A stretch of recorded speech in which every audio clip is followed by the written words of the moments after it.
Quando o pai fora preso, ele tinha 6 anos, agora era um homem de 26.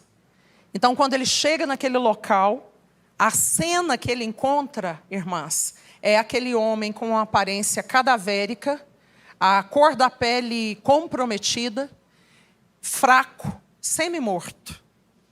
E ele é tomado de afeições, e isso é compreensível. Ele cai ao lado do pai, ele está muito machucado com o que ele vê. Então ele sugere algo ao pai. Ele diz: pai, negue a Jesus. Depois o senhor conserta com ele. Num primeiro momento, o pai não reconhece que se tratava do filho. São 20 anos de distância. Mas quando, enfim, ele entende que era o filho, ele levanta com a força que ele tinha e responde ao conselho do filho da seguinte forma: sim, eu amo a mensagem da cruz. Até morrer, eu a vou proclamar. Levarei também essa cruz até por uma coroa trocar. Eu vou ser bem breve a meu respeito, porque eu não sou o assunto central e eu quero trazer o Cristo para nós. Meu nome é Ariadna, eu vou fazer 51 anos de idade, eu sou casada há 31 anos com um homem lindo que parece o George Clooney. A nova geração não sabe de quem se trata, mas a gente que é da velha guarda, a gente era apaixonada por ele, né? Meu amor se chama Paulo, nós somos pais de 4 filhos, Deus levou 2 para si e nós estamos bem, e nos permitiu ter 2 filhos para cuidar e zelar para ele. Irmãs, o meu encargo junto a vocês nessa noite é repartir um pouco daquilo que Deus tem colocado nesses 33 anos de jornada que Jesus tem nos permitido e nos convidado a trilhar. Então eu quero começar com uma história. Alguns anos atrás nós estávamos num país da Ásia, um país de severa perseguição ao cristianismo. E nós trabalhamos 10 anos nessas regiões de Ásia e Oriente Médio. E aquele time, aquela equipe que estava conosco ali, nós fomos para um lugar bem reservado, era uma noite. E o nosso introdutor, então, nos disse que nós receberíamos naquela noite um homem de 93 anos de idade. E dos 93 anos de idade, 26 deles ele passou numa prisão por amar a Jesus. Eu confesso aos irmãos que a expectativa da chegada desse homem, na minha mente, era de um homem muito fragilizado em todos os aspectos, né? 26 anos, são mais de 2 décadas dentro de uma prisão. E nos foi dito também que ele sofrera muitas torturas, principalmente nessa região da boca, da garganta, do esôfago, essa parte do nosso corpo que constitui a fala. Pelas muitas vezes que ele foi pressionado a tirar o seu coração da fé e do Cristo, e ele se manteve invicto naquilo que ele cria. Então, quando esse homem chega naquele lugar, eu costumo dizer que ele não precisava falar sobre absolutamente nada a respeito de tudo que ele tinha vivido, porque o homem estava encharcado da vida de Cristo. E nós fomos abraçados pela vida de Cristo de uma forma muito pontual na nossa caminhada. Mas aquele homem se colocou de pé e por quase 2 horas ele pregou para nós um evangelho límpido, não comprometido, não negociado, um evangelho de referência, um evangelho cristocêntrico que nos constrangia porque nós sabíamos da boca de quem aquele evangelho estava sendo pregado. No ano seguinte, quando nós voltamos com outro time para aquele mesmo lugar, Jesus o tinha levado para si, ele tinha ido para casa. Então nós nos encontramos com a viúva daquele irmão, e a viúva nos narrou que quando ele completou 20 anos de prisão, 20 anos consecutivos, uma cova de 1 metro por 1 metro foi aberta, e o nosso irmão foi colocado de joelhos e mantido na mesma posição por 6 meses consecutivos. Todos os dias era oferecido a ele uma porção de água, uma porção de alimento e a oportunidade de ser livre desde que ele retrocedesse na sua paixão pelo Cristo e na proclamação do Evangelho. Obviamente, ele permaneceu leal. 6 meses se passaram, as fezes eram retiradas da cova quando se tornavam insustentáveis. E no final de 6 meses, ele foi retirado, a pigmentação da pele estava comprometida, e ele havia desaprendido a andar por uma atrofia dos membros inferiores. O filho, que ele não via há 20 anos, recebeu autorização do governo local para visitar o pai como uma forma de coação. Então, vamos deixar que o filho veja, volte para a igreja que prevalece e diga, não vale a pena, porque eu vi o que aconteceu com meu pai. Quando o pai fora preso, ele tinha 6 anos, agora era um homem de 26. Então, quando ele chega naquele local, a cena que ele encontra, irmãs, é aquele homem com uma aparência cadavérica, a cor da pele comprometida, fraco, semi-morto. E ele é tomado de afeições, e isso é compreensível, ele cai ao lado do pai, ele está muito machucado com o que ele vê. Então ele sugere algo ao pai. Ele diz, pai, negue a Jesus, depois o senhor conserta com ele. Num primeiro momento, o pai não reconhece que se tratava do filho. São 20 anos de distância. Mas quando, enfim, ele entende que era o filho, ele levanta com a força que ele tinha e responde ao conselho do filho da seguinte forma. Sim, eu amo a mensagem da cruz. Até morrer, eu a vou proclamar. Levarei também essa cruz até por uma coroa trocar. O nosso irmão não estava entoando o refrão de um hino, mas ele estava derramando toda a paixão, devoção e missão que ele carregava pelo Cristo e pelo reino de Jesus. E é sobre esse Cristo que dilacerou o coração daquele homem que nós vamos conversar nessa noite. E a minha oração é que ele lesione o nosso coração numa ferida que não cure, uma ferida que aponte para nós que ele é o centro de todas as coisas e nossa vida precisou orbitar em torno dele. Por favor, meninas, deixem aberto nessa carta e antes de nós lermos, eu quero trazer um contexto histórico, cultural, para que a nossa compreensão das Escrituras seja mais clara nessa noite. Então, quando Paulo escreve essa carta, ele escreve essa carta aos cristãos que viviam em Corinto. Corinto, em tempos de Paulo, era uma metrópole. Uma cidade grande, de muitos negócios. Muitas pessoas vinham para Corinto para crescerem economicamente falando, para tentarem a vida. Era um lugar, um centro de novas tentativas. E claro que cada pessoa que vinha para Corinto, trazia para Corinto a sua própria cultura. De onde estava saindo, a sua própria crença, os seus próprios costumes. Então, Corinto, além de ser uma cidade de oportunidades, também se tornou uma cidade de muita promiscuidade. Porque ali toda gama de cultura chegava e derramava os seus pensamentos, a sua má conduta. A cidade de Corinto ficou tão mal conhecida pela conduta que quando alguém queria ofender a moral do outro, dizia, fulano está corintizando. Era um xingamento da época. E era também em Corinto que havia o templo da deusa Afrodite, onde as mulheres rapavam a cabeça como sacerdotisas e iam adorar. Portanto, a carta de Paulo tem essa referência ao cabelo longo da mulher, é um aspecto cultural, né? Porque tinha todo esse histórico envolvendo o momento e a cidade. Então, Corinto era esse lugar de oportunidades, de diversidade étnica, de diversidade religiosa. Meninas, e foi nesse cenário, num período de 18 meses, que Paulo, Priscila e Áquila pioneiraram a igreja de Cristo naquela cidade. E isso foi formidável.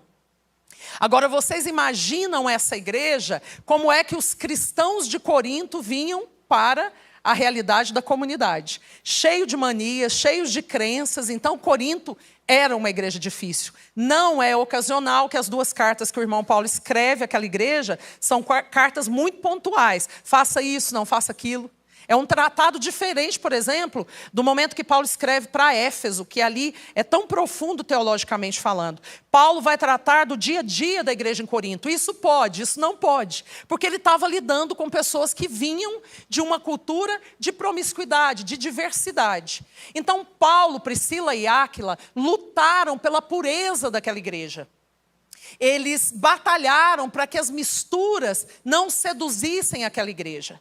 Eu olho para a igreja de Corinto e olho para a igreja contemporânea e não vejo muita diferença. Nós também estamos envolvidos numa gama de bandeiras, de situações, de apelos, né? E nós, como corpo de Cristo, estamos lutando para manter essa pureza, para manter esse caminhar em santidade, para nos manter como Cristo é digno que nós nos mantenhamos. Mas é para essa igreja em Corinto que Paulo vai escrever algo que atravessa todos os séculos e pousa hoje diante de você. O que Paulo escreve para aqueles irmãos é tão contemporâneo para nós. E hoje eu quero trazer essa porção, essa narrativa das Escrituras, para que você abrace. Então eu quero começar dizendo que essa palavra não é para a mulher que está ao seu lado. Essa palavra é para trazer uma lesão ao seu coração. Então nós vamos lê-la, lembrando para que tipo de pessoas Paulo está escrevendo. Segunda carta, capítulo 3, versículo 2 e versículo 3. Então Paulo lança uma identidade sobre nós, inspirado pelo Espírito de Deus. Vós sois a nossa carta, escrita em nosso coração, conhecida e lida por todos os homens, estando já manifestos como carta de Cristo, produzida pelo nosso ministério, escrita não com tinta, mas pelo Espírito do Deus vivente, não em tábuas de pedra, mas em tábuas de carne, isto é, nos corações. Paulo chega, inspirado pelo Espírito, diz isso à igreja, mas hoje nós somos tocados pela mesma palavra que extrai uma das nossas identidades das Escrituras. E essa palavra é: você e eu somos uma carta escrita. Olha para a mulher que está ao seu lado e diz: você tem cheiro de carta escrita. Você tem jeito de carta escrita. E Paulo vai dizer o seguinte: nós somos uma carta escrita, não com tinta, mas pelo Espírito do Deus vivente. E ele avança e diz: essa carta é conhecida e lida por todos os homens. Mateus, me ajuda. Então a palavra carta no grego é epistelo. O que o Senhor está falando para você nessa noite é: você é um epistelo de Deus. Você é aquele que envia uma mensagem e essa mensagem instrui e aponta. A palavra carta no grego fala de alguém que carrega uma mensagem tão poderosa que tem o que repartir de forma legítima. Meninas, a mensagem que você e eu carregamos não é uma mensagem que representa a nossa denominação. Não é uma mensagem que representa os nossos dogmas e doutrinas, mas a mensagem que você e eu carregamos é o próprio Cristo de Deus habitando em nós. Você e eu somos epistelos para essa geração. Nós temos uma mensagem tão profunda e tão legítima que há de afetar grandemente a geração na qual nós estamos inseridos. Paulo diz que essa mensagem chamada você será conhecida e lida por todos os homens. O verbo conhecer e ler aqui no grego é o mesmo verbo no original. Significa que a mensagem que você e eu temos será erguida sobre todas as outras mensagens dessa geração. A nossa mensagem será gritada contra ou acima da mensagem do aborto. A nossa mensagem é mais alta do que a mensagem do corpo é meu e faço dele o que eu bem entender. A nossa mensagem é alta e poderosa contra qualquer sofisma que essa geração, da qual você e eu fazemos parte, tem gritado, e vocês sabem tão bem quanto eu quais são as mensagens que a nossa geração tem produzido. Paulo olha para nós e diz: você é uma carta, você é um epistelo, e o que você carrega é Cristo. E Cristo está mais alto do que qualquer outra mensagem dessa geração ou de qualquer futuro próximo ou distante de nós. Então vamos lá, Mateus. Deus depositou em você uma mensagem que vai afetar a sua geração. Eu gosto de dizer, irmãos, que nós somos as mulheres bombas. Somos nós. Carregamos em nós uma mensagem provocativa, perigosa, letal e fatal. Todo aquele que abraçar essa mensagem sai da condenação para o reino do Filho do seu amor. Muito bom. Então já sabemos que somos epistelos. Meninas, ao longo da história de Deus, desse fio que começa antes da fundação de todas as coisas e termina na eternidade, então é infinito, nós vemos homens e mulheres que foram verdadeiros epistelos de Deus ao longo da caminhada. Que entenderam carregar uma mensagem que deveria ser lida, que deveria ser conhecida por todas as pessoas naquela geração. A história da humanidade é povoada de epistelos. E nós poderíamos gastar, e a Carol teria feito isso de uma maneira muito... como uma mestre, né? A área dela, falar sobre a história, sobre avivamentos.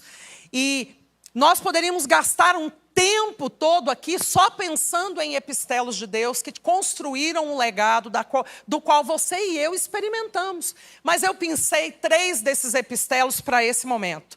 Apresento a vocês o primeiro epistelo, William Wilberforce, século 17, 18. Esse homem se apaixona pelo nosso judeu de 33 anos, com quem nós vamos nos casar. E entrega a sua vida e tudo o que ele possuía a serviço do Cristo de Deus. E ele toma uma decisão na sua juventude, que ele seria um homem que prezaria por uma vida de devoção, uma vida de disciplinas espirituais, que o aproximaria do Cristo a quem ele tanto amava. E foi nesse processo devocional que a voz de Deus encontrou o coração de Wilberforce e disse: eu quero que você transmita uma mensagem contra o tráfico negreiro na sua geração. E você vai fazer isso num cenário político pesado.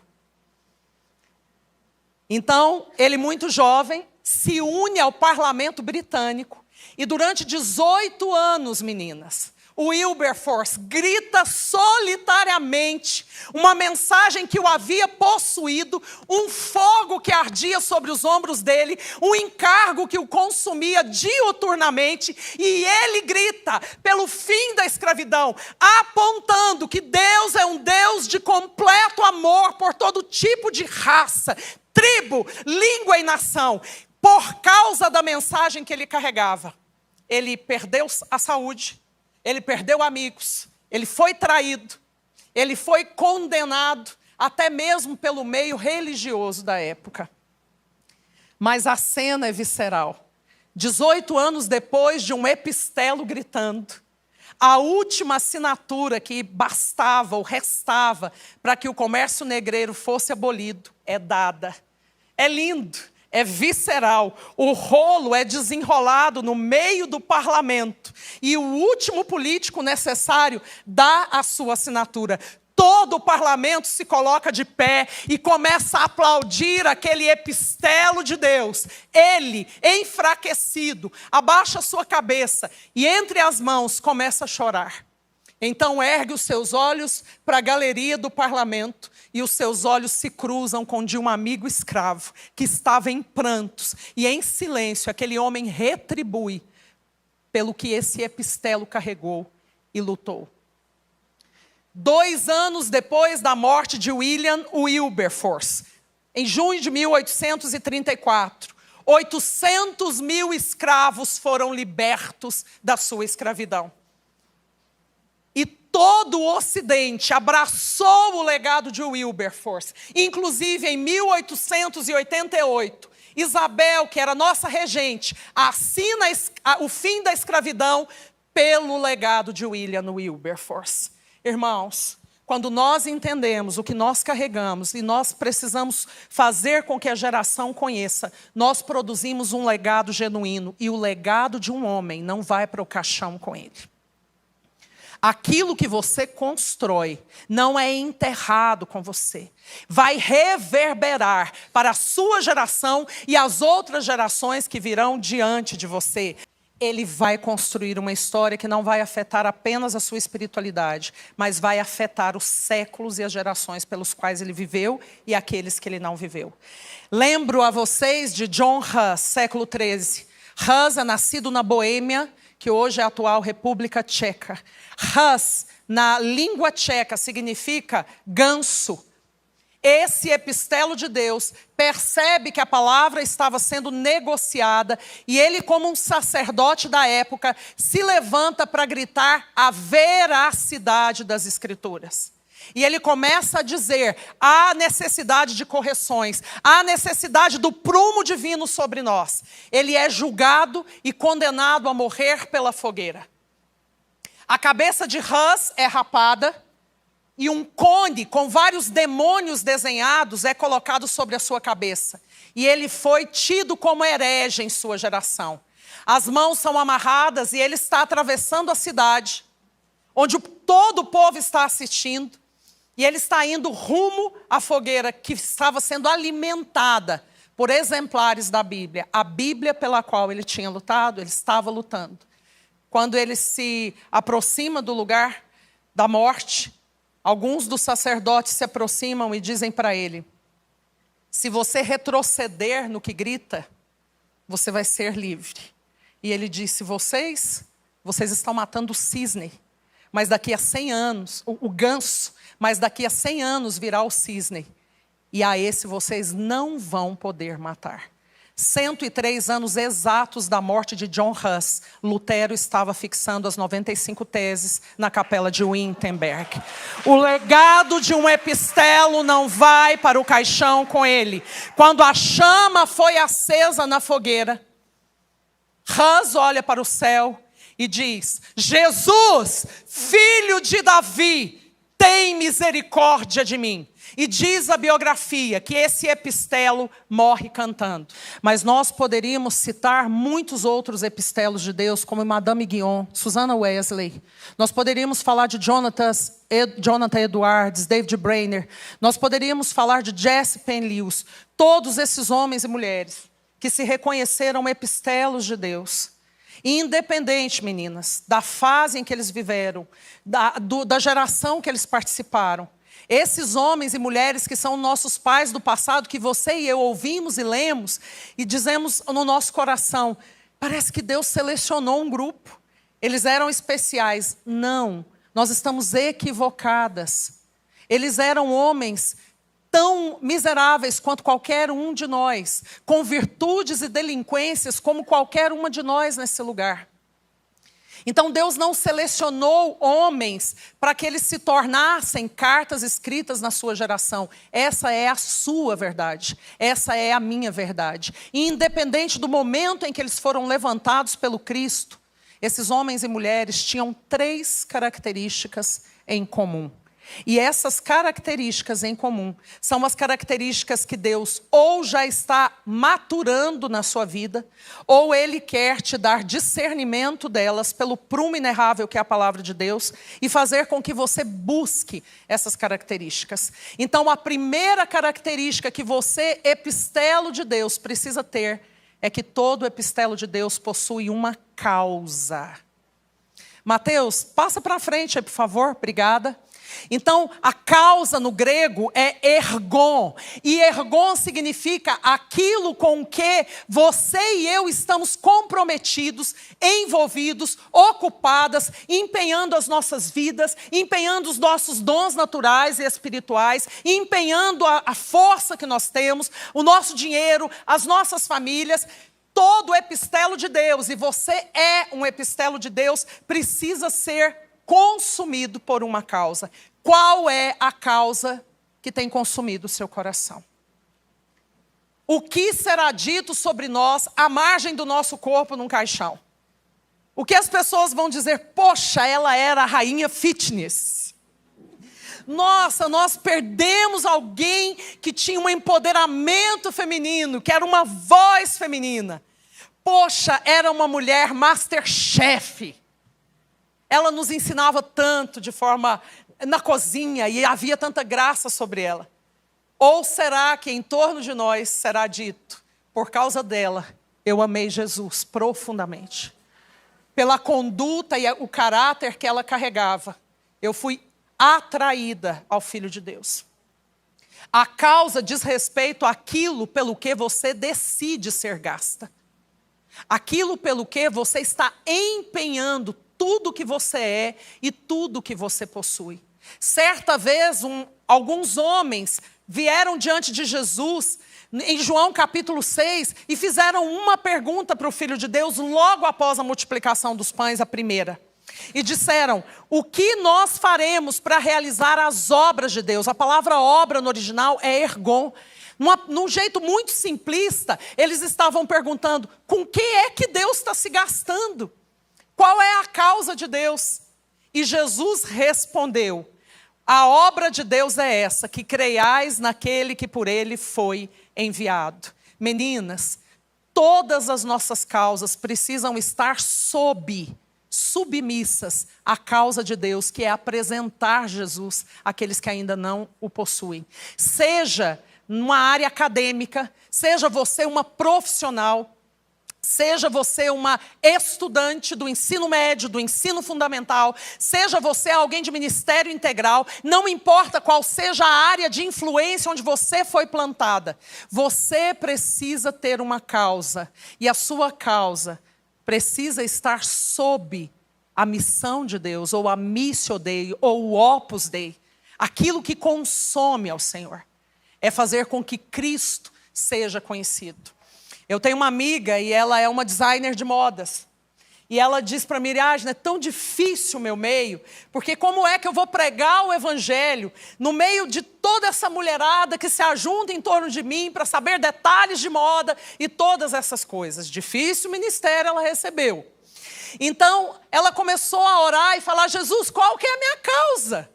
Como é que eu vou fazer isso? Qual é a sua estratégia? E é claro que o Espírito Santo, de estratégias inesgotáveis e criativas, deu uma estratégia para ela. Então, ela circula no meio de mulheres de poder aquisitivo muito alto e ela produz um desfile anual que é muito famoso na região dela.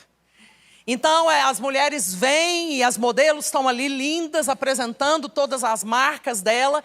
E ela pega o microfone no início e diz, gente, o meu sócio foi quem preparou todo esse momento para vocês. Todas as cores, todas as coisas que vocês estão vendo de belo aqui, veio da criatividade do meu sócio. Aí as meninas começam a desfilar e ela pega de novo e fala... Toda essa criatividade de designer veio através das ideias do meu sócio. E ela começa a falar do sócio. E a mulherada fica, quem é esse sócio? O cara deve ser famoso, deve ser um estilista, deve ser alguma coisa. Quem é o sócio? E ela vai provocando o desfile inteiro. E no final do desfile, ela sobe ali na passarela e fala, eu quero agora apresentar o meu sócio para vocês. O meu sócio é Jesus Cristo, Filho do Deus vivo. O evangelho é pregado, o apelo é feito e centenas de mulheres estão sendo ganhas para o reino de Deus.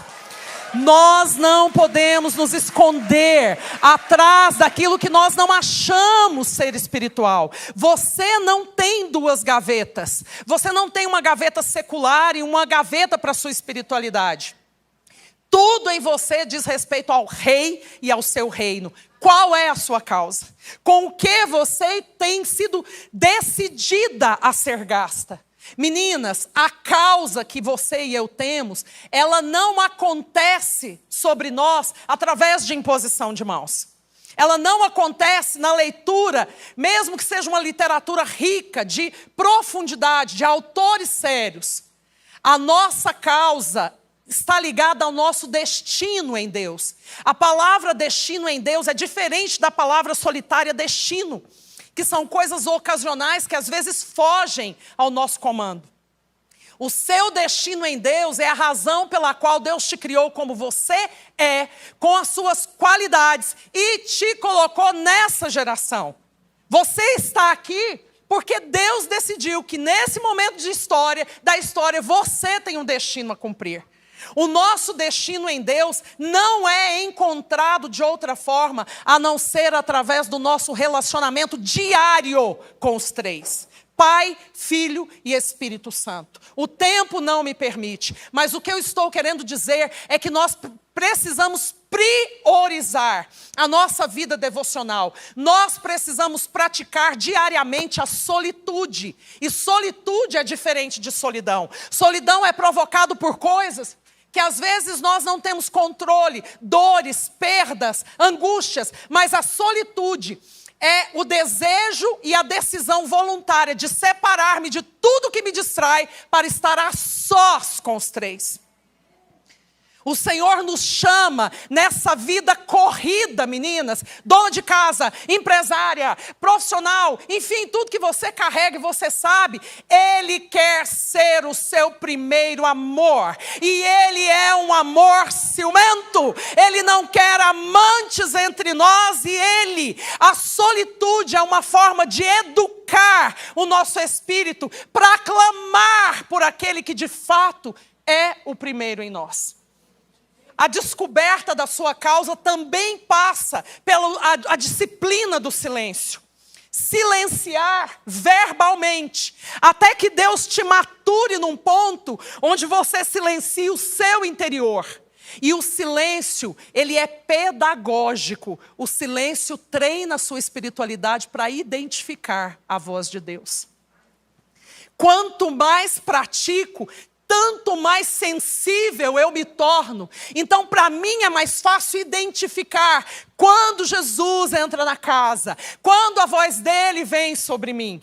Então, nós precisamos entender que o nosso relacionamento é um diálogo com o Senhor. E quando nós priorizamos o Senhor, Ele vai conversar conosco sobre a causa. Salmo 25:14 diz o seguinte: a intimidade do Senhor é para aqueles que o temem. Estes conhecerão a sua aliança. A palavra intimidade no hebraico aqui é kod. E kod significa conselho confidencial, segredo, conselho familiar, intimidade. Mas meninas, eu vibro com outro significado de kod, porque kod significa divã. E o divã é aquele objeto do profissional da alma que nós nos deitamos e open your heart, abrimos o nosso coração. Só que no contexto de 25:14, quem se assenta no divã para abrir o coração é Deus. E tem uma cadeira individual, pessoal, reservada a você. Cantares 7:10 diz: eu sou do meu amado. Não. E ele tem saudades de mim. A palavra saudade aqui é desejo intenso de possuir. A saudade que Jesus tem de você, como você chama? Karina. Ariadna não pode aplacar. E você pode estar muito ocupada e falar: Ariadna, você pode ir no meu lugar? Fala para Jesus que eu estou com saudade, mas eu estou aqui em atividade. Eu vou chegar e falar: oi, Jesus, Karina não pôde vir. E ele vai falar: que bom que você veio, Ariadna, porque eu estou com saudade de você. Vamos ficar together nós dois aqui. Mas a saudade que eu tenho da Karina, só a Karina pode aplacar. Não há substitutos para o seu relacionamento pessoal com o Senhor. Marcos 3:13. O Senhor os chamou, os discípulos, para junto de si e depois os enviou a pregar. Ele estabeleceu. O seu primeiro chamado é relacionar-se com Ele. Depois vem o serviço. Nós estamos invertendo isso. E o número de pastores, missionários e cristãos que estão sofrendo com essa inversão. Porque nós estamos achando que trabalhar para Deus gera relacionamento. E não foi isso que Ele nos ensinou na palavra. Primeiro você vem para mim. Depois ouve o meu coração. E a partir disso, você vai fazer um trabalho com excelência.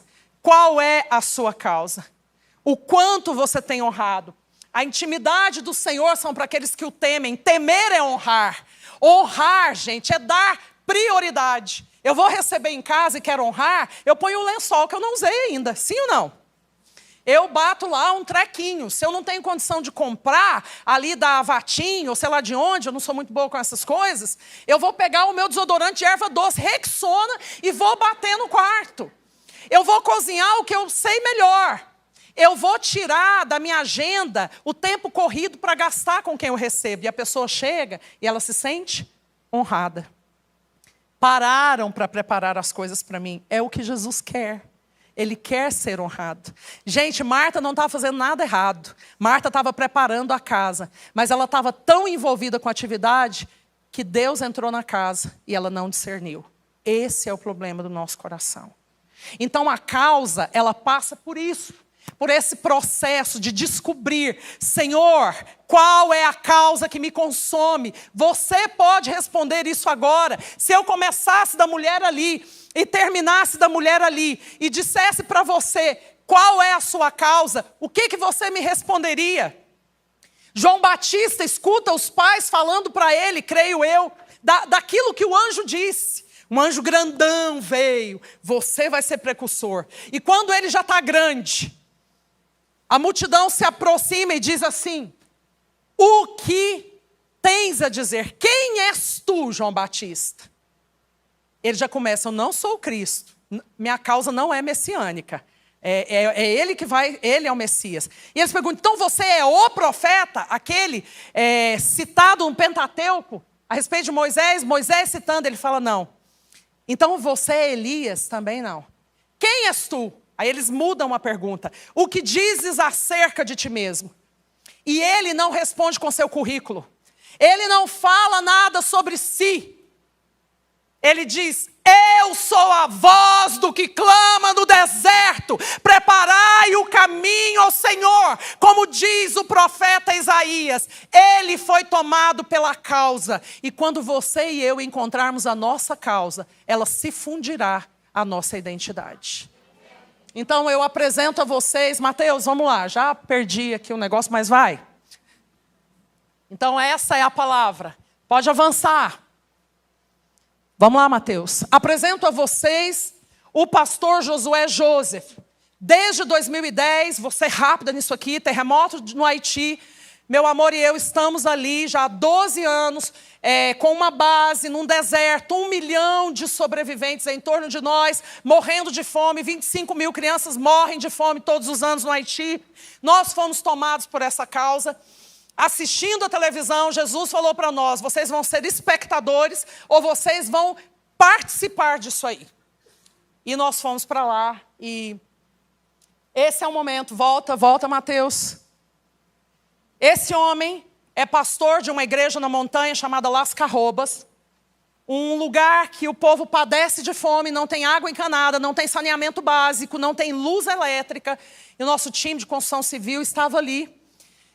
E esse homem estava carregando, ele tem 6 filhos, carregando as pedras para construir a igreja deles. E eu comecei a observar esse homem. Eu sou fotógrafa documental por profissão. E eu decidi, então, construir uma história com imagens. E eu convido aquele homem para a noite. Falo: o senhor pode vir à noite? Meninas, e ele vem com um terno 2 vezes maior do que o corpo, costurado numa linha diferente da cor do tecido, e os seus pés, que estavam maculados por pedras pelo lugar, numa chinela muito maior que o pé. E uma alegria que envergonhou o meu cristianismo frágil. Se assentou diante de mim, 6 filhos, uma esposa, toda a família passando fome. E eu disse para ele: pastor, por que o senhor continua nesse lugar? E ele disse: eu tive um sonho. E no sonho Jesus veio a mim e disse: filho, você pode subir aquela montanha e cuidar daqueles que você vai ganhar para mim? E desde então eu estou aqui há 19 anos. Ele foi tomado por uma causa. Ele encontrou o seu ergon. No dia seguinte, agora sim, Mateus, por favor. No dia seguinte, nós estávamos tentando resolver a fome do Haiti num dia só. Então, a médica do nosso time estava na cozinha nesse dia, e nós enchemos o prato, e eu chamei o pastor. Falei: pastor, vem comer. Eu estava tocada pelo ergon dele, mexida, meu cristianismo estava sacudido, né? E aí, eu entreguei o prato para ele cheio, e falei: come, porque tem muito. Ele sorriu. E 5 dos seus 6 filhos se assentaram em torno dele. E ele passou o prato para o primeiro, que dava uma garfada.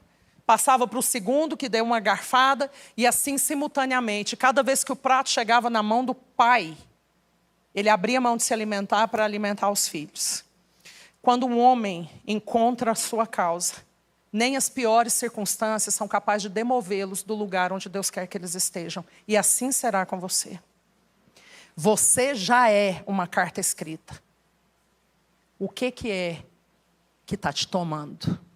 Pelo que você está decidindo ser gasta? Qual é a história que você está escrevendo nessa geração? A segunda característica que um epistelo tem que ter é a compaixão. Vamos lá, Mateus. A palavra compaixão traduzida significa ser movido nas entranhas. Deixa eu explicar isso aqui. Para o povo ocidental, e nós somos ocidentais, a sede das nossas afeições, a sede dos nossos amores, das nossas emoções é o coração. Não é assim? A gente fala, nossa, meu coração está apertado, estou com saudade. Nossa, meu coração hoje está angustiado. Mas para o povo oriental, e o nosso noivo é oriental, a sede das afeições é o ventre, são as entranhas. Por isso vocês vão ver o povo oriental colocando a mão nas entranhas e baixando com um cumprimento de honra. Ter compaixão é ser movido nos seus lugares de afeto. Ter compaixão é tomar sobre si uma dor que não te pertence. E quando essa dor for solucionada, você não vai receber benefício nenhum. Ter compaixão é ouvir o grito de socorro do outro e trazer sobre você esse grito como se ele fizesse parte de você.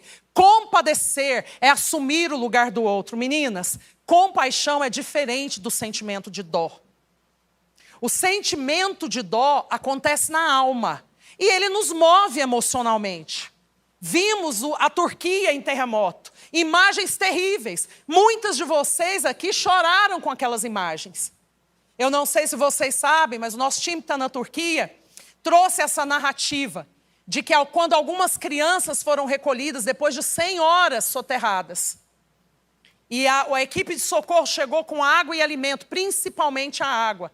Eles disseram, não, nós não estamos com sede, e a gente não está com fome. Como assim? O homem de branco vinha todos os dias e dava água e comida para nós.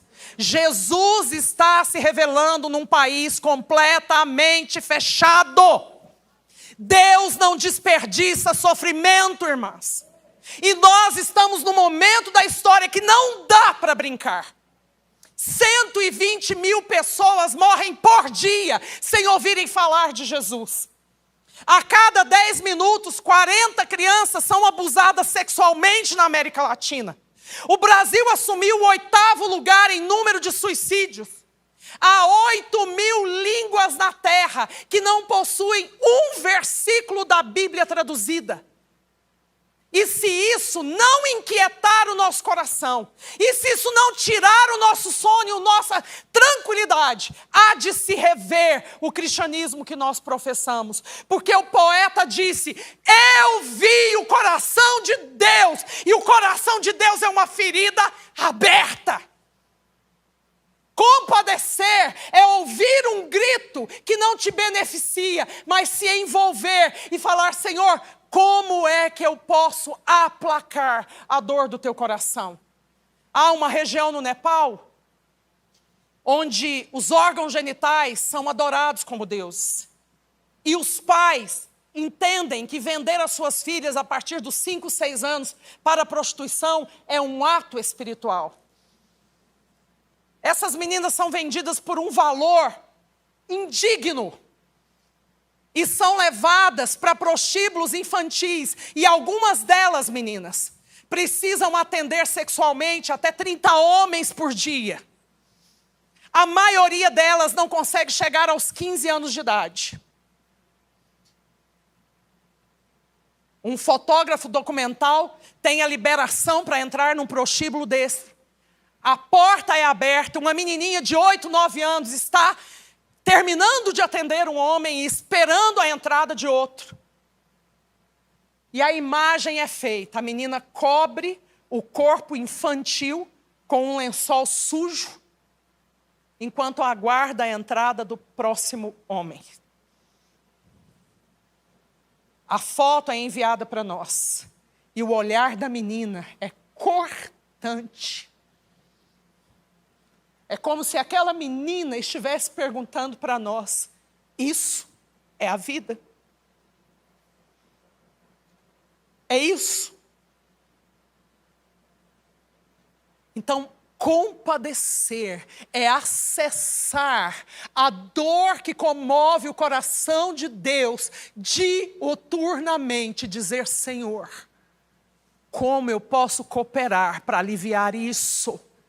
Talvez você nunca vá atravessar o oceano para chegar até um país desse, mas Jesus pode encharcar as suas emoções com a dor dele, e você orar por uma menininha dessa, como quem ora pela sua própria filha.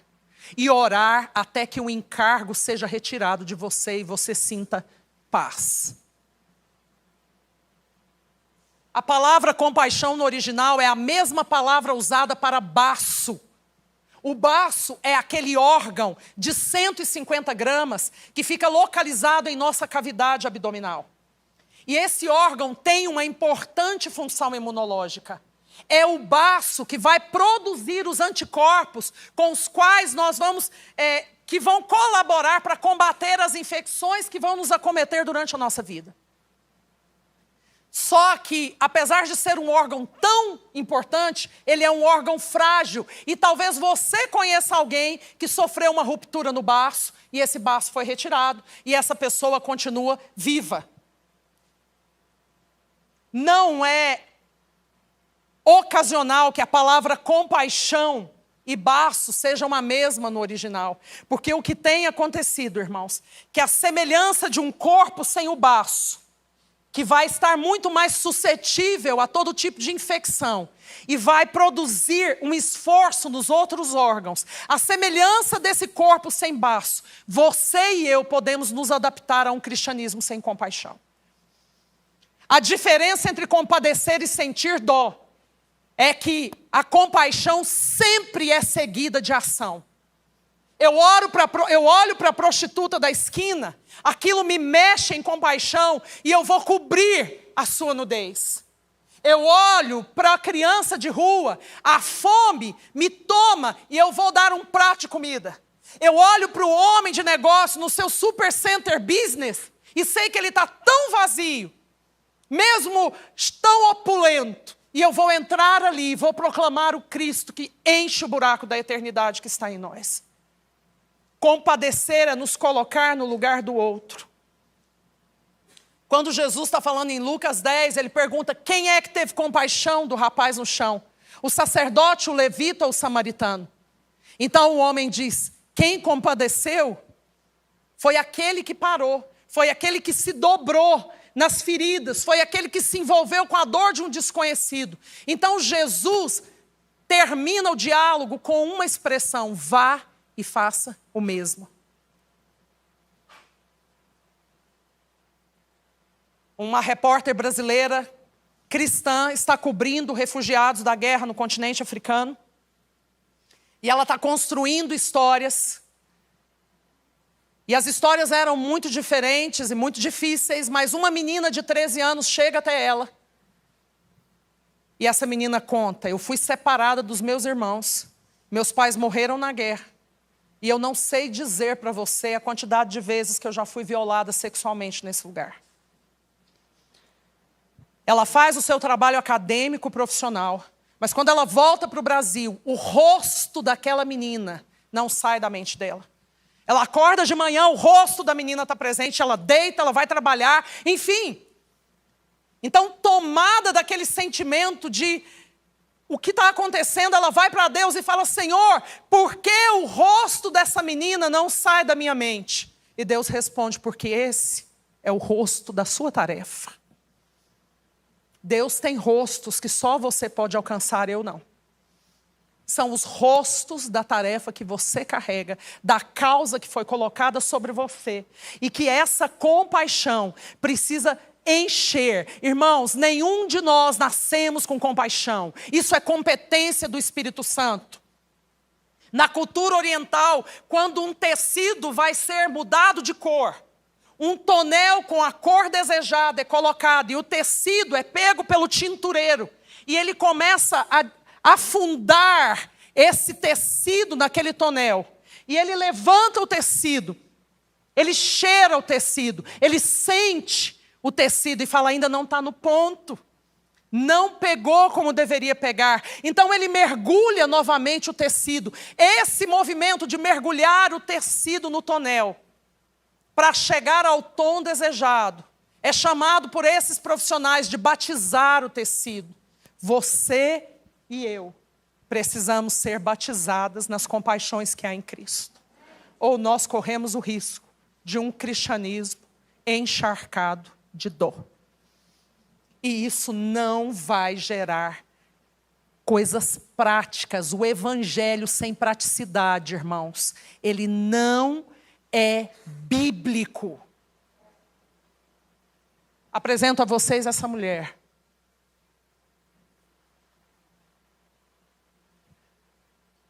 Mãe de 3 filhos. Quando ela estava grávida do 3º filho, o esposo sofre um acidente e morre. Uma família haitiana pobre, em Quadrebuquê, uma região onde nós trabalhamos. Os 2 filhos que ela tinha consigo foram dados, porque ela não conseguia alimentá-los. Ela esconde a gestação para encontrar um lugar de refúgio. Uma família abre as portas e diz, nós não temos comida para te dar, mas você pode dormir aqui nesse canto onde nós dormimos. Ela entra em trabalho de parto, vai para um banheiro público na região dela, tem o bebê, e o bebê cai 7 metros abaixo no meio de fezes. Ela sai do lugar. Um homem entra para usar o ambiente, escuta o choro do bebê. Há um movimento e eles conseguem tirar o bebê com vida. E uma comoção na comunidade começa a acontecer. Então, rapidamente descobrem que ela é a mãe. Trazem-na para fora para ser apedrejada pelos moradores. A polícia chega, intervém e a leva presa. Um amigo nosso, cristão, está vendo tudo isso, escuta a história que eu estou contando a vocês e vai para casa horrorizado, como todas nós aqui estamos nos sentindo. E quando ele deita para dormir, Jesus falou para ele, é só isso? Não vai ter envolvimento? Você vai repetir a história por dias, meses e talvez em alguns anos depois? Ele espera amanhecer, vai à delegacia e se apresenta como quem quer ajudá-la. E a polícia pergunta, você é parente? Fala, não. É amigo? Não. Quem é você? Eu quero ajudá-la. Ele encontra essa mulher ainda com resquícios de parto, desidratada, faminta. Ele traz comida e água para a mulher e acompanha a mulher até o momento da sua fala diante das autoridades ali. Ela não é ouvida porque a comunidade está fazendo uma pressão e há muita dor envolvida. Mas o nosso amigo levanta a mão e diz, eu gostaria que vocês ouvissem a mulher. E a ela é dada a oportunidade de falar, e ela começa a falar dizendo, eu estou com fome. Eu sou uma viúva. Eu não tive condição de cuidar dos meus 2 filhos e tive que dá-los. E esse bebê que estava no meu ventre, eu sabia que ia passar por situações muito difíceis. Então, num ato de loucura, eu achei que seria melhor que esse bebê não sobrevivesse. No Haiti, os pais dão gotas de álcool para as crianças para que elas durmam e não chorem de fome.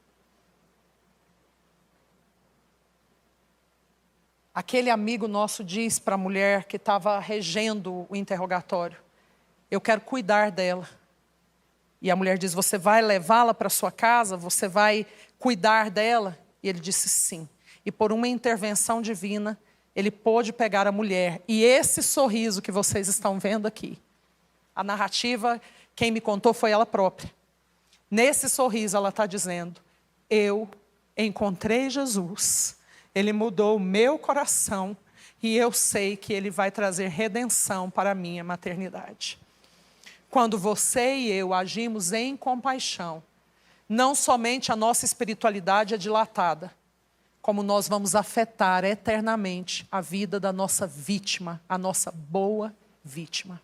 Você precisa ser possuída por uma causa e você precisa ser batizada nas compaixões de Cristo. E já encerrando, a última característica de um epistelo é o testemunho. Mateus, por favor. O texto é conhecido, já lemos muitas vezes, já oramos e pregamos sobre ele. Mas eu quero pensar com vocês um aspecto que talvez tenha passado desapercebido às irmãs. Mas recebereis poder ao descer sobre vós o Espírito Santo, e sereis minhas testemunhas, tanto em Jerusalém como em toda a Judéia e Samaria, e até os confins da terra. Ser testemunha está inseparavelmente ligado ao fato de nós termos uma experiência com o Espírito Santo. Quantos de vocês aqui têm o selo de propriedade de Cristo na pessoa do Espírito Santo?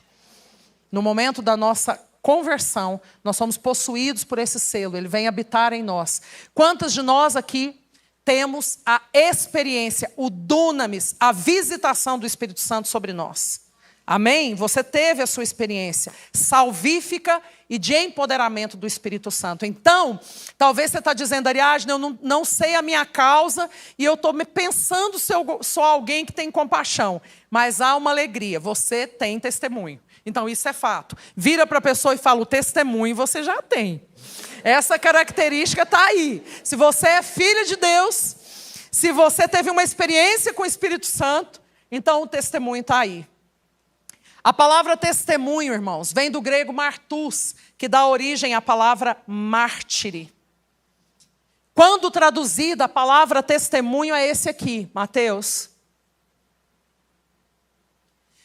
Martus no grego, alguém que experimentou algo tão profundo que está pronto para sofrer morte violenta por aquilo que acredita. Não queremos mais ter o testemunho. Vamos deixar isso de lado. Essa conversa está pesada. Meninas, ainda que você e eu não tenhamos a honra de sermos chamados para viver uma morte como mártires, todas nós precisamos desenvolver uma mentalidade de martírio. Porque nós servimos a um cordeiro que foi imolado e a um rei que foi crucificado. O mesmo Cristo que disse, se você quiser vir após mim, negue-se a si mesmo. Tome a sua cruz e siga-me. Ariadna, está ficando pesado. É coisa de mulher, é para a gente sair daqui bem. Ok, mas esse é o evangelho e não há outro. Não tem como escapar. A minha filha hoje fez uma oração, a Dani estava perto, ela disse, Deus, nós não podemos escolher só a parte boa que a gente acha que Jesus tem para nos dar. Jesus tem que ser abraçado como um todo. Irmãos, e todo epistelo de Deus precisa entender que nós estamos sendo amadurecidas para morrer. E às vezes você olha para mim e fala, essa conversa de morte é para o século passado. Não é. Olha isso aqui, Mateus. No século 20, cerca de 45 milhões de cristãos foram mortos por causa do evangelho de Cristo. Mais um, Mateus. E a estatística atual, gente, hoje, contemporânea, 1º de abril de 2023, a cada 24 horas, 11 cristãos são mortos na terra por causa de Cristo e do seu reino. E sabe o que Apocalipse diz em capítulo 6, 9 a 11?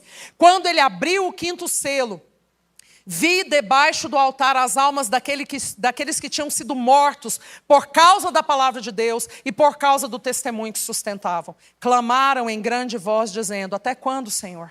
Santo e verdadeiro, não julgas e nem vingas o nosso sangue dos que habitam sobre a terra? Então a cada um deles foi dada uma vestidura branca, e lhes disseram que repousassem ainda por pouco tempo, até que também se completasse o número dos servos e irmãos que iam ser mortos, como igualmente eles foram.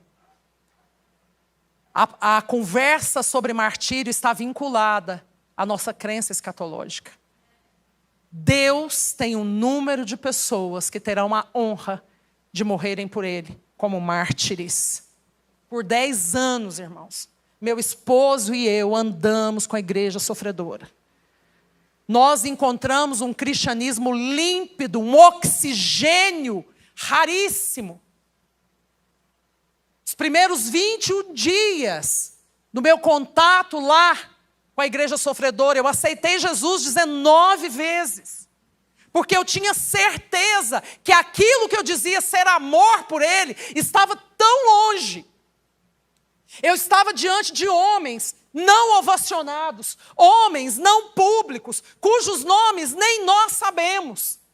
Homens que não estavam em holofotes ou aplaudidos, homens dos quais o mundo não é digno, e que amaram o Filho de Deus a despeito de si mesmos, e quando disseram sim ao Evangelho, estavam escrevendo a sua carta de morte. Aquilo trouxe para nós uma medição. Eu levanto a minha mão, eu canto amá-lo. E eu sei que a minha canção é infantil. E o que me traz esperança é que ele está comprometido a amadurecer a igreja, porque Jesus não pode casar com uma criança. Jesus só se casará com uma mulher pronta para o amor. A gente leu o final do livro, e quando a desesperança chega, a gente sabe que no final do livro, tudo vai dar certo. Ariadna, como é que eu vou desenvolver essa mentalidade de martírio? O Brasil nem fala sobre isso. O Brasil está falando que Deus vai me dar. Ele vai me dar. Ele vai me dar o que eu quero. Irmãos, eu não estou criticando a dádiva de Deus, mas eu estou dizendo que o Evangelho te chama para beber tudo. E o Filho de Deus não tinha onde recostar a cabeça. Por que será diferente conosco? Não, não é. E tudo bem se vocês não gostarem disso. Eu não posso comprometer aquilo que me lesionou e aquilo que eu carrego. Eu disse para as meninas no intervalo, eu não sei se eu sou a pessoa certa para esse congresso. Não é brincadeira, eu estou em conflito, eu vim por obediência. A Dani e a Júlia tiveram que orar por mim. Eu falei, não, eu não sei se é isso. Eu não sei se eu sou, sabe por quê, irmãos? Eu vi uma realidade que o Brasil ainda não tocou. Mulheres sendo violadas sexualmente até a morte por bambus, enquanto cantavam ao Filho de Deus e não retrocediam atrás na sua fé. Eu estou pronta para isso? Eu estou pronta para ver minha filha passar por isso? Sabe como é que você e eu vamos sendo maturados nessa consciência do testemunho, abraçando as pequenas mortes que Deus derrama sobre você todos os dias? Ele diz, me dá seu projeto. Você pode repartir comigo o seu sonho e alinhá-lo ao meu? Você pode abrir mão disso que é legítimo? Você pode abrir mão disso que não é legítimo? Cada vez que você diz sim para um pedido de Deus, caminhando em renúncia, em entrega, o testemunho está sendo dilatado dentro de você. E vai chegar aquele momento que você vai olhar para a morte física e vai dizer, onde está o seu aguilhão? Onde é que está a sua vitória? Eu vou pular algumas coisas que eu tinha que falar por causa do tempo. Mas eu quero dizer para vocês o seguinte. Uma família de missionários, pai, mãe e 2 filhos pequenos, são tomados por uma causa. E a causa que Deus repartiu ao coração dessa família eram povos não alcançados nas Ilhas Hébridas, que tinham práticas canibais. Eles estão movidos de compaixão no seu ventre.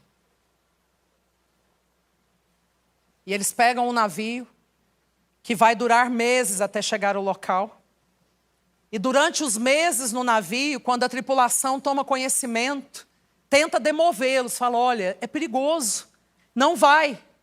Mas eles estão firmes, porque quando a gente encontra a nossa causa, nada pode nos demover, meninas, nada. As Ilhas Hébridas, depois de meses, são avistadas no horizonte. O capitão do navio, que nunca havia mencionado nada para o casal, chama o casal e diz: olha,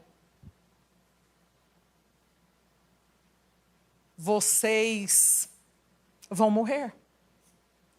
Vocês vão descer no meio de um povo de prática canibal. Seus filhos vão morrer.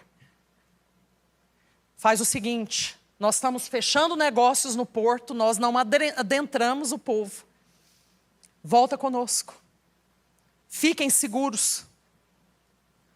E o pai da família diz: não, nós vamos ficar. O capitão se irrita e fala: homem, você não entendeu, vocês vão morrer. E aquele missionário diz: não, capitão, foi o senhor que não entendeu. Nós já estamos mortos.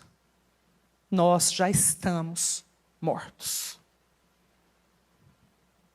Você é uma carta para essa geração. Você não precisa produzir a mensagem. A mensagem é o Cristo e nada além dele.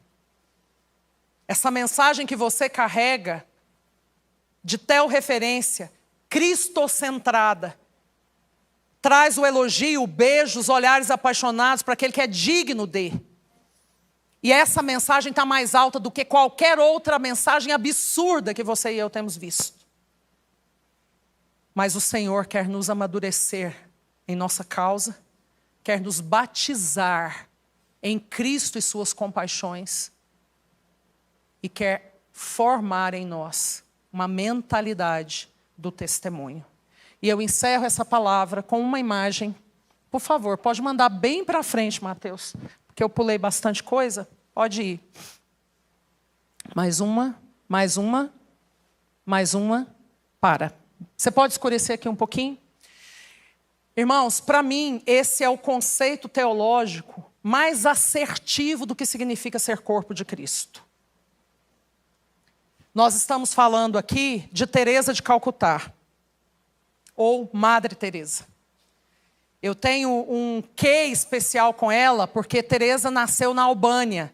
E o primeiro campo missionário transcultural, onde eu e o meu amor trabalhamos, foi a Albânia, até a Guerra Civil. Ficamos ali por quase 3 anos, até eclodir aquela Guerra Civil. Então, ela era uma albanesa que Deus chamou para atuar na Índia. E na Índia, ela foi tomada de causa e compaixão pelas prostitutas, pelos leprosos, pelos pobres do país. E essa foto é a foto de um dos leprosários de Teresa. E uma moça que trabalhava com ela está debruçada sobre o corpo de um leproso que minutos após a imagem faleceu. Eu quero que você imagine comigo o quanto esse ambiente estava fétido, mal cheiroso. A parte branca da pele é a podridão que a lepra gerou. Ficou melhor. Agora, essa mulher, uma completa desconhecida desse homem, ela para o que ela está fazendo e ela se debruça sobre a dor de um leproso, correndo o risco de uma contaminação. Ela está pensando as feridas daquele leproso, ela está limpando. E em cima dessa fotografia há uma inscrição que traduzida significa corpo de Cristo. Eu e você, num determinado momento da nossa história, fomos esse leproso, sim ou não? Sim. Carregados das nossas lepras de vontades e decisões, enfim. Deus, em compaixão, inclinou alguém sobre nós. E hoje nós não temos mais a lepra. Mas olhem para mim. Se você e eu não somos mais o leproso, e não somos aquele que se debruça com uma causa, pleno de compaixão, e sendo amadurecido no testemunho, quem somos nós? Quem é você? Quem sou eu? Fecha os olhos.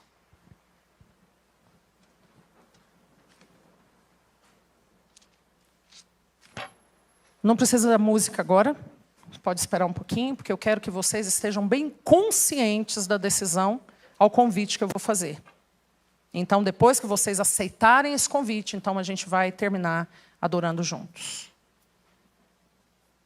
Eu tenho um convite muito difícil. Ele é difícil para o meu coração, que é o primeiro ouvido que escuta. E certamente ele é difícil ao seu. Eu gostaria de convidar aquelas mulheres que hoje querem dizer: Senhor, existe algo maior que eu ainda não toquei. E eu quero ser consumido por essa causa. Eu quero ser tomado por isso que arde o teu coração. Quais são as suas aflições? Reparte comigo. Me põe de joelhos. Me põe a chorar. Se eu não consigo verbalizar minhas orações, que elas sejam líquidas, que elas escorram nos meus olhos e elas serão aceitas pelo Senhor com a mesma força de orações verbais. Mantenha o meu coração de joelhos. Senhor, eu quero ser batizada em compaixão. Eu sei que há dores e o Senhor está lidando com elas em mim. Mas o Senhor não lida com as minhas dores apenas para que eu permaneça satisfeita, plena, curada. O sofrimento produz. Ele é pedagógico, biblicamente falando. Ele me faz olhar para a dor do outro em empatia, em compaixão. E então eu ajo. E quero orar por aquelas também que querem dizer nessa noite: Senhor, me ensine a morrer diariamente. Seja o que o Senhor me pedir. Seja um projeto, seja um filho. Seja um sonho, seja um relacionamento. Seja a minha formação acadêmica ou o meu sucesso profissional. O Senhor é digno de todas as minhas entregas.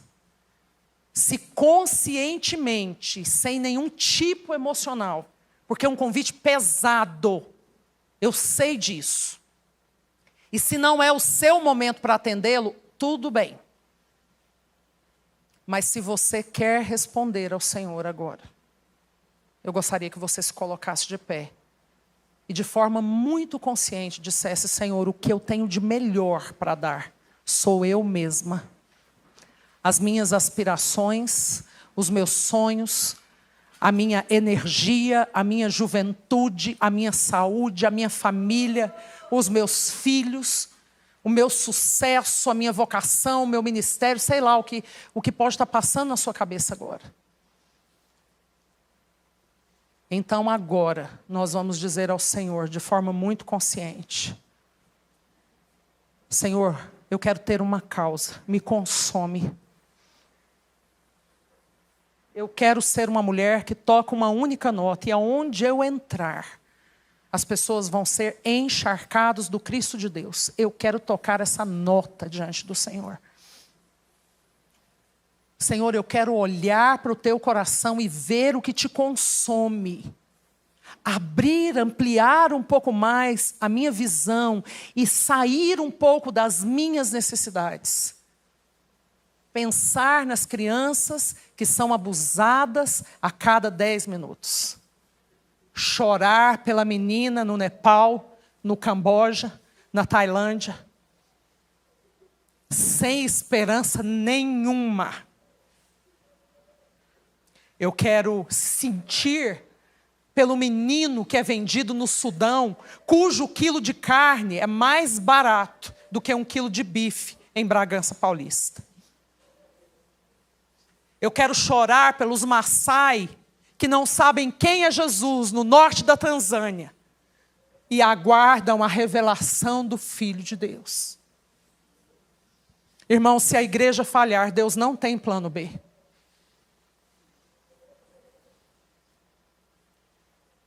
O nosso convite hoje é: Senhor, nós queremos ser provocadoras nessa geração.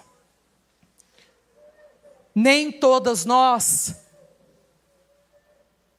seremos vistas ou ouvidas de forma pública, mas o anonimato é uma dádiva divina. E nessa geração de supers, Aqueles que abraçam o anonimato entenderam o Evangelho. Ainda que diante de holofotes, eles não são seduzidos por isso. Talvez o seu nome nunca seja aplaudido, mas nós estamos buscando popularidade onde ela é válida, diante do trono de Deus.